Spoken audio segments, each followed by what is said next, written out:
Welcome, in front of me is an iPad, and today I'll show you a couple more tricks that you can do on this device. So we're gonna start with the control center, which when you pull up from basically the side right here, like so, you get access to a couple different toggles. You have brightness, volume, music controls, and you can also hold them to gain a little bit more bigger view of them. Works basically for most of them, as you can see. Now volume seems to do only volume, but yeah, and then also you have additional options that you can, say, go into the settings and find control center. So it's right here, and from control center you can do customize controls and then add additional ones. For instance, like this, voice memo. So if I pull, as you can see, there is an additional one now, so I can just start adding them, and as you can see, there is way more now. So you can add whatever you want here, and also remove it if you don't want something, as you can see, and rearrange the order of it. Okay, so moving on, we're gonna go into the multi-finger gestures, which is basically similar how you would have it on the laptops from Apple on the trackpad, but it's basically here. So for instance, if I open up Safari, I can do 4-finger pinch to get like recent, 5-finger to close it. What else is there? There is well, this is just a normal one, I guess, without the gestures, where you kind of swipe up in Safari to go a page back. I think there's also something like this.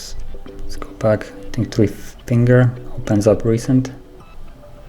Okay, so there's a couple other ones, so you can just mess around with it. I think there's also, if you have multiple apps, let me just open something else so I can actually swipe it between. I think there's like a 3-finger swipe, or 4, yeah, 4-finger swipe across to basically swipe between apps.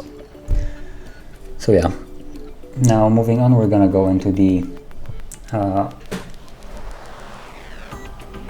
gestures themselves, which, as you can see, there is a button right here, and I could just access everything and perform it as it usually is. But even though there is a button, you also have gestures, so you can kind of swipe up and get the recent apps.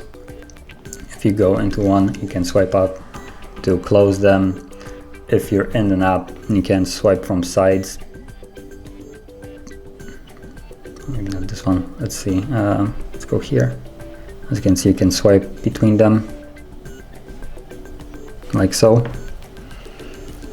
And yeah, so that's one thing. And moving on, we're gonna go into something that is added, which is the screen recording. It's the second right here, which I have added previously when we were in control center. It's right here, screen recording. So you can basically activate screen recording. Probably would have been better to do it with that method to record this, but I guess it would take a little bit too much time. So as you can see, you have a little icon of recording right there, and now whatever I do, it's being recorded, every app and anything that I open.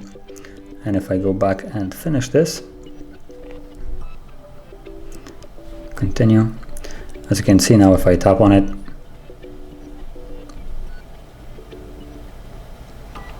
it starts playing whatever I was doing previously.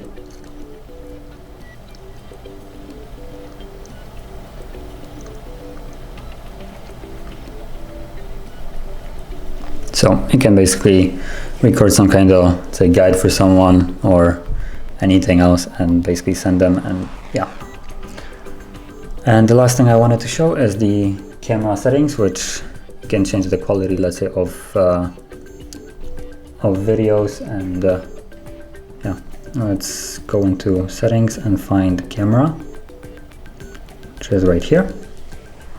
And from here, have record videos, and when you tap on it, you'll have 720, 1080p, and 1080p comes in 2 different frame rates, so 30, 60, and then 4K at 30.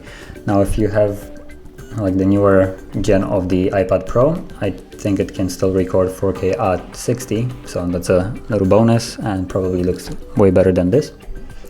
But yeah, 1080p at 60 is still good enough, in my opinion, for a tablet. And you can change it here. Fortunately, there is no way to change it in the camera app itself. And you can also go back and change, let's say, slow-mo recording to, say, 1080p at 120 or 720p at 240.